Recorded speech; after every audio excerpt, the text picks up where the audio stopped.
We are literally assaulted by negativity even without realizing that we're assaulted by negativity. Just because you don't have someone else's disease does not mean that you too don't have a disease. That who has not seen be the first one to cast a stone. Negativity is a trait, not an identity. 25-75 principle that says that for every negative person that you have in your life, have 3 uplifting people. Even the smallest and the slightest negativity can rob us of the little happiness that we can get. I read the book Think Like a Monk by Jay Shetty, and I'm going to tell you what I learned from the book. So in this particular video, we're going to be talking about what I learned about the book, how I can apply it, and the most important part is what I think about the book overall, and whether you should pick up this book when you see it in a bookshelf, whether it's going to be worth your time. But apart from me saying that one of you is going to be having this book in your bookshelf at home, all you have to do is to leave a comment down below, share this video on your story and tag me, and that's all you have to do. That is going to be a giveaway. So every single time we do a book review, we are going to be having a giveaway for all the books that we do. So the whole idea about the book is Jay Shetty talking about his experience about being a monk and what he learned, and how it is very important to take the monk-like mind in order for you to live a very productive lifestyle. He has become famous in ways that he has told people his mind and what he learned from being a monk. He has, interviewed a lot of celebrities. He's interviewed Barack Obama, Michelle Obama. He has interviewed so many high-end celebrities that we know, and he has made a name for himself just by making that tiny decision of going and taking himself away to learn a different kind of culture, which I call a monk culture, a different type of culture. So this book itself, it has 3 parts. It has part 1, part 2, part 3, and it starts with part 1, which is about letting go, part 2, which is about grow, and part 3, which is about give. So let us start in part 1. So in the beginning of the book, he talks about the decision that he made to go and literally live a monk life. He left college and he told his parents, I'm going to live a monk life and I want to see what exactly I can learn. And he felt like he was very materialistic. He needed something different, he needed something new, and he didn't want to go because his friend literally forced him to go and attend this seminar where there was this monk that all of a sudden became his teacher. Now, he starts off by talking about the aspect of identity. He explains that our identity is wrapped up about what other people think of us, and that is how we build our identity. And let me read for you something that he quoted from a psychologist called Charles Holton. And he says, I am not what I think I am. I am not what you think I am. I am what you think I am. Well, did that blow your mind? Definitely. We kind of have a perception of a perception, so we create this identity of what people think about ourselves or what people think of us, and we create that identity. The way I apply it in my life is that for a very long time my identity has been based on exactly what I have been told that I am. So I created an identity of someone who is hateable, not likable, someone who is very bitter, very angry. But in actual sense, those labels created an identity of myself that is not right. So he goes ahead and says that without you letting go of the identity that you've created of yourself, you're living in a perception of other people rather than a perception of your own self. And if you don't understand what your values are, it's easy for you to get lost and create an identity of what the world thinks you should be. So he says that most of us are method acting, and method acting is this sort of thing that actors do, whereby if they're going to play a particular character, they need to live a lifestyle of that character, be that character, so they can embody that character and act it out in a movie or whatever thing they're going to act out.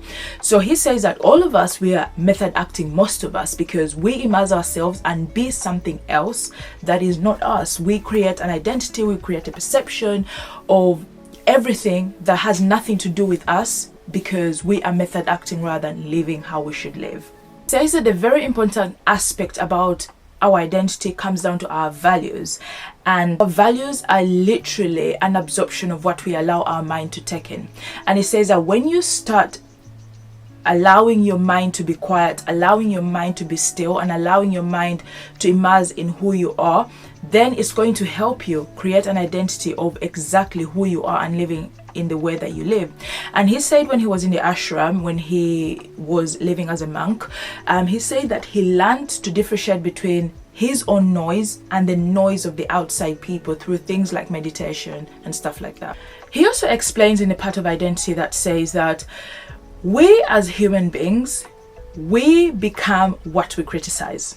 You can become what you criticize because then you create an identity of that kind of person that you are. He gives an example of the Real Housewives. The Real Housewives, it is the norm to throw a glass of wine to another person. So you think that it's normal that when you're angry and you go out for dinner and this guy has annoyed you or someone has annoyed you, that is quite a normal thing to pick up a glass of wine or water and chuck it to somebody else. It is not that thing. It is just a behavior that you have allowed your mind to accept and think that that is something that should be okay and something that we think is all right. He says that we become the sin or the thing that we criticize.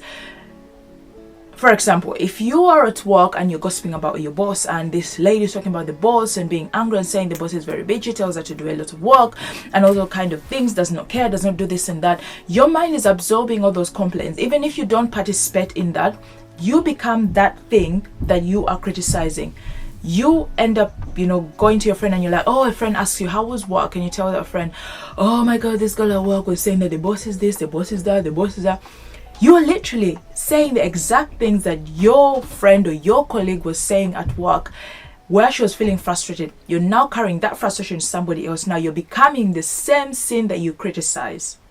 Got it? Points out and he says that you need to audit your life. You need to audit your life in such a way that you need to start telling real stories and understanding what your values are and who you are as a person. What people have said to you, what people keep on saying to you over and over again is not you. You have to create a perception of what exactly you in your heart you feel that you are, rather than what everybody else says that you are. You always have to aim for higher values than lower values. Higher values are the things that elevate you, take you from one step to another. Lower values frustrate you, make you angry, make you very bitter, and never take you from any step in your life. Then the other point that got me, then the other one that I really learned from this book was negativity and the power of negativity. Your environment, if it's filled with negative people, you are going to absorb that in negativity, and it's going to create a perception of what you think is the norm for you. In the book, it says that every day we are assaulted by negativity. We don't choose to. The news gives us negativity. Friends, environments, things we consume, things we see, give us that negative perception. So we are literally assaulted by negativity even without realizing that we are assaulted by negativity. He also points out that different types of negative people that you have to be aware of, and that I'll pick up the book and read for you. He says that they are complainers, counselors, casualties, critics, commanders, competitors, and controllers. You need to find the book, read the book, and you would understand who those kind of negative people are that he mentions here. He also explains that don't judge people with a different disease. Don't expect anyone to be perfect, and don't think that you are perfect. And that is something that I have learned and I'm applying in my life. Just because you don't have someone else's disease does not mean that you too don't have a disease. You criticize somebody else's disease, forgetting to remember that you too are diseased in a way. There is something in the Bible that says that who has not sinned, be the first one to cast a stone. So if you have nothing wrong with yourself, then be the first one to point out something wrong that is somebody else. Negativity is a trait, not an identity. He also talks about this principle, which is the 25-75 principle, that says that for every negative person that you have in your life, have 3 uplifting people. So it says that, which means that 75% of your time should be spent with people who are uplifting in your life, that can overshadow the 25% of that one person that is a negative person in your life. You have to take responsibility for all the negativity that you put out. We are negative people by nature, but you have to take responsibility.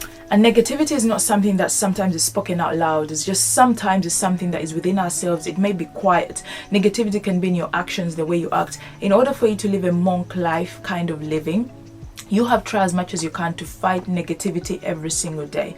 Nothing comes as easy as it can come, but if you practice this mindset of every single time someone says something negative to me, I must look for something positive so I don't dwell on the negativity. He quotes Dalai Lama, who said that if you think a mosquito is too small, to make a difference, try sleeping with it at night. He says that if you think you're too small to make a difference, try sleeping with a mosquito for a night. You think that petty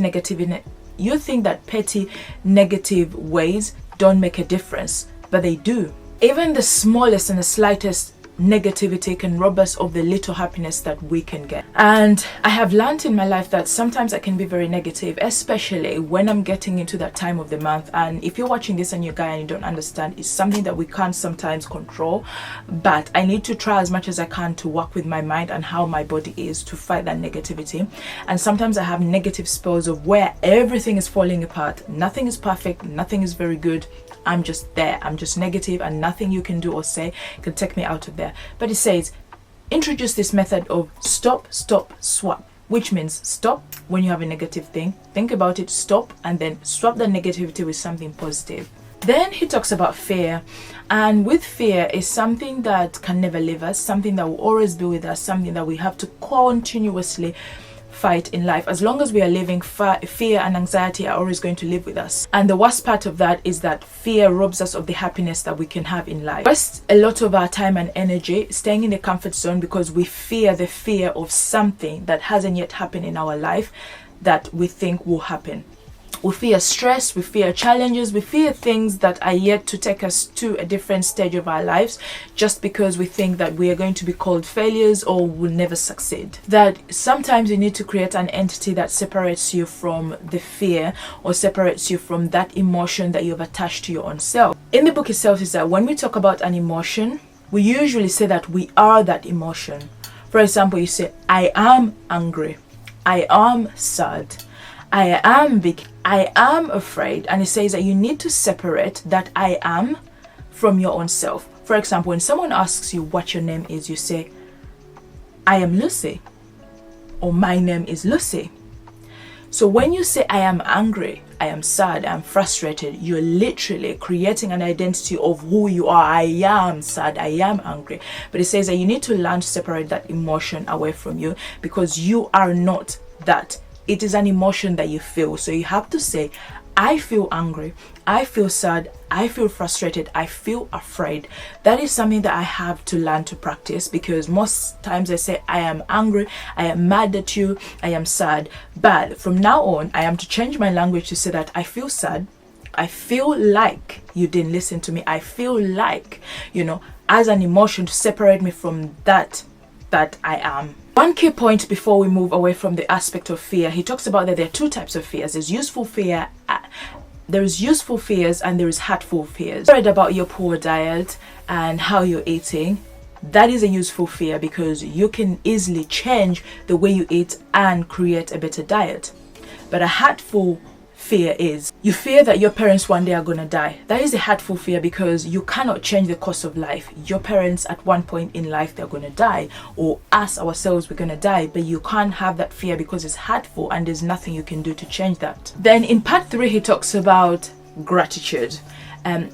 Then in part 3, which is give, he talks about gratitude.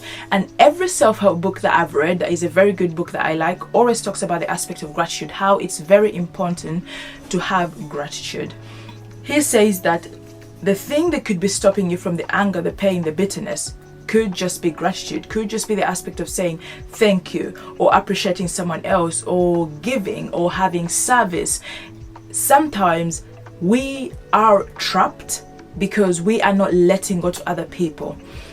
Saying thank you to the universe and saying thank you that I'm alive, thank you that I get to eat, thank you that I get to live is a very important aspect of life. There is a video that I watched that said that today you having a bed right now is a blessing because there are thousands of people out there who don't have a bed like yours, so you're privileged.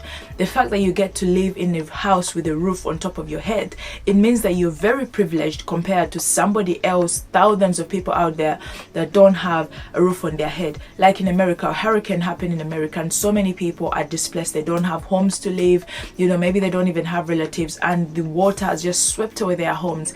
I have a house that I'm staying in. I have a roof on top of my head, but sometimes I wake up every morning and complain at how bad my life is, at how I don't have my own house, at how maybe I am aging and I will never be able to live on my own in my own place. I'll never have enough money to have that. But I forget that I'm living a privileged life. I'm living a life full of privilege. I'm living a life that a lot of people dream to have. Someone dreams to have a warm bed, a warm house, a roof on top of their head, and do the things that I can do. So you always have to remember that you have to be grateful in everything that you do. He says in the monk life that he was living that gratitude was a very, very, very important aspect of him living in, you know, the ashram. Then the act of service, and service is something that I also see a lot in self-help books, whereby it says that you have to serve others in order for you sometimes to receive purpose. Sometimes our purpose is attached on serving other people, helping other people, and, you know, giving them a helping hand.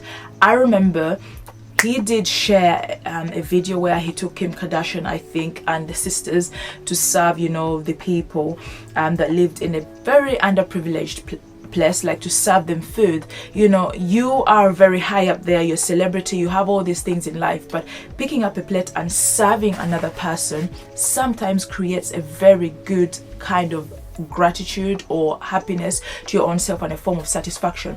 When I read the book Feel Good Productivity by Ali Abdallah, he said that sometimes your happiness relies in helping other people, your happiness relies in service, your happiness relies in letting go and putting yourself to that level whereby you have a helper's hand.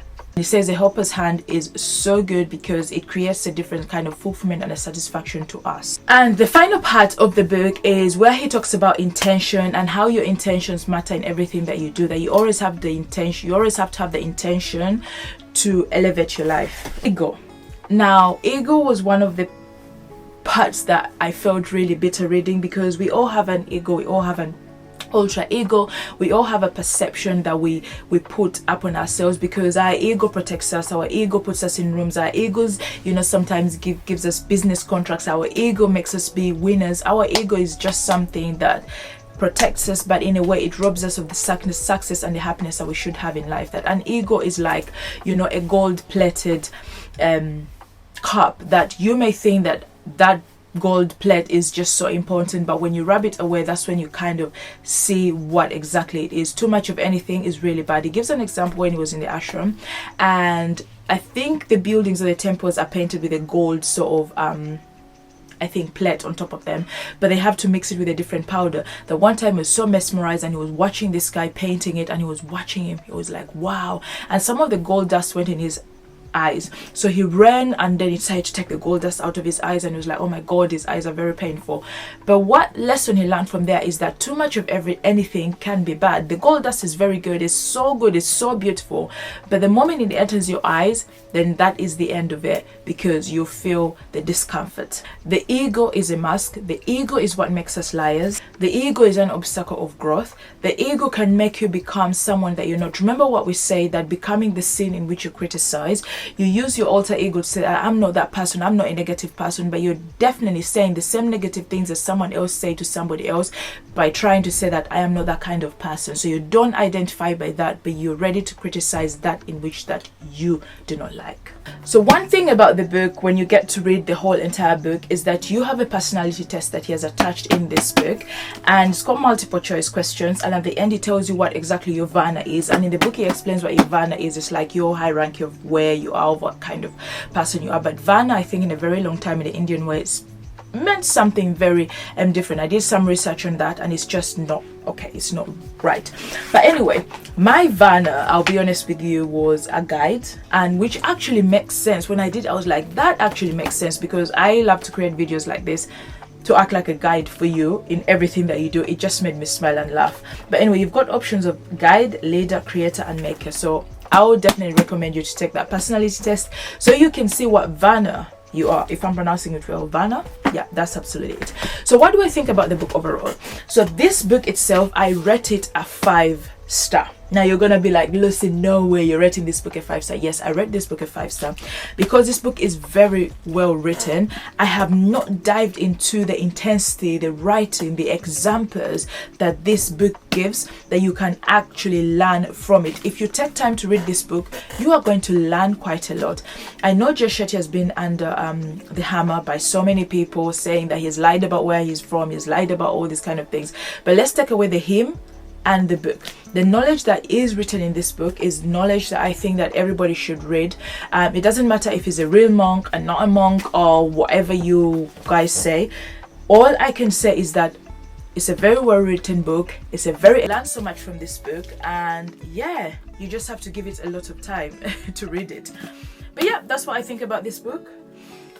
I would recommend you to pick up this book, read it as a physical book, not as an audible, because I feel like you can highlight, you can pinpoint, you can pencil out a lot of things, and this is exactly what I did. For example, here's a page. I don't know if the camera will be able to show. I don't know if the camera will be able to show you there, but I did sort of write a lot of notes in here, which I normally do. But yeah, I love the book. Will I think like a monk? Yes, definitely. Have I learned how to be like a monk? Yes, I want to try it one day. But anyway, thank you so much for watching. Do not forget to leave a comment, share this video if you want to have a copy of this book, because I do recommend it. Ciao.